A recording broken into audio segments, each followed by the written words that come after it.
Questa non sarà una recensione dettagliata del DJI FPV, anche perché lo stiamo testando da poco e stiamo imparando ad usarlo, però ci sono tante cose che posso dirvi dettate proprio da questo periodo di prova che ci siamo presi. Prima di procedere vi chiedo di iscrivervi al canale e accendere la campanellina per supportarmi e farmi capire che questi contenuti vi piacciono. Parlare di questo drone non è facile, probabilmente mi servirebbe un'ora per raccontarvi tutto, quindi oggi cercherò di andare per gradi e di raccontarvi le peculiarità, confrontandolo anche con un classico FPV e il suo cugino maggiore, il Phantom 4 Pro.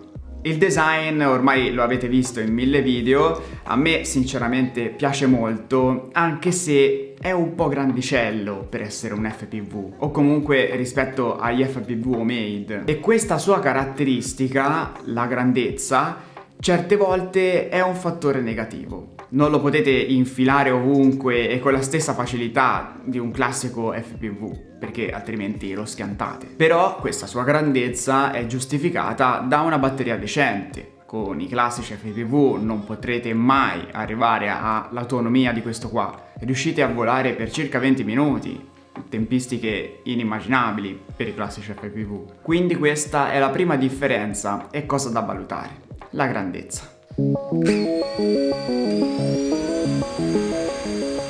Altra cosa assolutamente da prendere in considerazione è il software. Ragazzi, comprando il DJI FPV vi ritroverete tra le mani un drone ibrido, pronto e versatile. Lo potete usare come un classico Mavic oppure come un FPV, in base alla modalità di volo che scegliete. E se non avete mai guidato un drone FPV, diciamo che questo dà molta sicurezza e vi aiuta a muovere i primi passi in questo mondo che sicuramente è diverso rispetto al mondo dei droni classici. Tramite l'app potrete pure fare dei test per imparare a guidarlo tramite un simulatore, che è una cosa molto utile per non scantarlo dopo 5 minuti che l'avete tolto dalla scatola. Ah, si è rotto un pezzettino minuscolo di elica.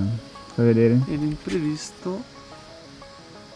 Infatti DJI secondo me punta a tutti quei piloti che non sono abbastanza smanettoni da costruirsi un drone da solo o comunque non hanno tutto questo tempo da dedicargli, perché comunque per conoscere a fondo il mondo degli FPV, l'ho visto tramite Jaddar, lo avete conosciuto nel video dell'FPV, ha dedicato veramente tanto tempo a imparare, a saldare, a costruirsi il drone, e quindi DJI ha dato al mercato ciò che il mercato non aveva: un drone pronto all'uso FPV che magari ha qualche cosina in meno rispetto a quelli homemade, però è molto più pronto, è molto più versatile, eccetera eccetera. Il software insieme al GPS lo rende molto più facile da guidare, cioè questo vi sta su da solo come il Mavic e il Phantom, non dovete compensare con il gas come fate con gli FPV classici, quindi secondo me riuscite a fare anche delle immagini un pochino più pulite con questo DJI. Piccolo aneddoto, secondo me importante da citare: appena ci è arrivato il DJI FPV abbiamo avuto seri problemi ad avviarlo. No, non siamo dei disadattati, ma c'era un problema software che impediva agli occhiali, quindi al visore, di aggiornarsi e quindi di avviare il drone.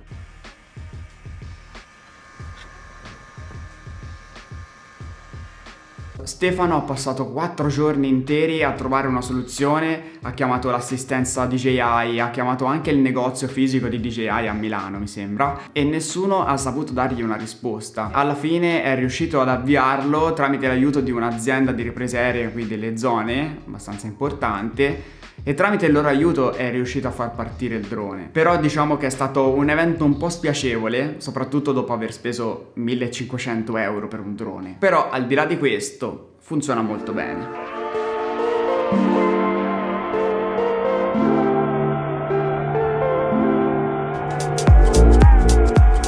Ma adesso parliamo della cosa più importante, ovvero la qualità d'immagine. Davanti vediamo questa piccola fotocamera che ha un sensore CMOS da 1/2 pollice. È un grandangolo da 150 gradi con apertura 2.8 non controllabile, quindi non possiamo regolare il diaframma come facciamo con il Phantom. È in grado di girare in 4K a 50 frame al secondo con un bitrate di 120 megabit per secondo. Insomma, delle caratteristiche molto buone se pensiamo che è un FPV. In più riesce a trasmettere un segnale radio al vostro telefono veramente di qualità altissima, e anche questa cosa è molto utile a livello di esperienza generale. Siamo abituati ai classici FPV che montano le GoPro naked e diciamo che più o meno siamo sullo stesso livello. E adesso vorrei aprire una parentesi. Anche la GoPro ha un sensore da 1/2 pollice. Erroneamente pensavo fosse più piccolo, devo ammetterlo, però la GoPro, soprattutto la 9, ha la possibilità di girare in 5K, che comunque è una cosa in più.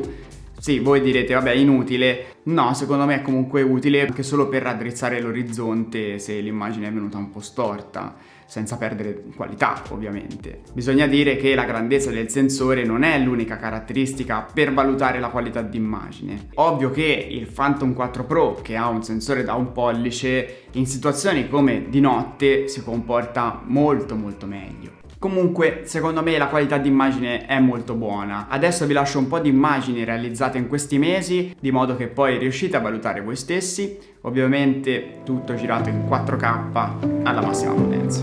Ci siamo. Come on, watch.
Bene, diciamo che rispetto agli americani, che sono sempre in paesaggi da sogno, noi l'abbiamo testato in situazioni un pochino più normali. Devo dire che mi aspettavo che mettessero il D-Log, invece il profilo più flat che trovate è il Cine-like. Questa è puramente una loro mossa di marketing, per differenziare i droni top dagli altri, come quando hanno tolto la possibilità di gestire il profilo colore. Secondo me queste sono veramente delle stupidaggini che rovinano un po' l'esperienza utente. Perché alla fine questo drone è su un'altra categoria, è un FPV, è una cosa diversa rispetto al Mavic o al Phantom, quindi secondo me potevano introdurlo il D-Log su questo qui. Il problema è che i profili colore di DJI sono veramente troppo nitidi, magari per le foto può anche andare bene, ma per i video secondo me sono molto finti, e non avere la possibilità di gestire il profilo colore ti costringe ad avere un profilo log.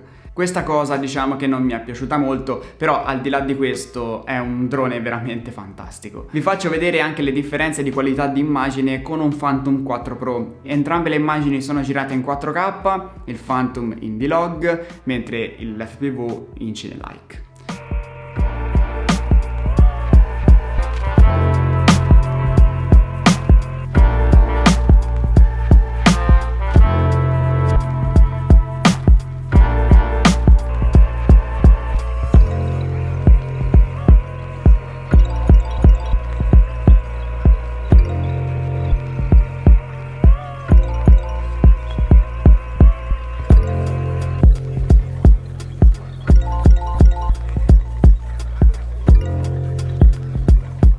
Comunque, voglio sapere che ne pensate. Voi comprereste il DJI FPV o un FPV homemade?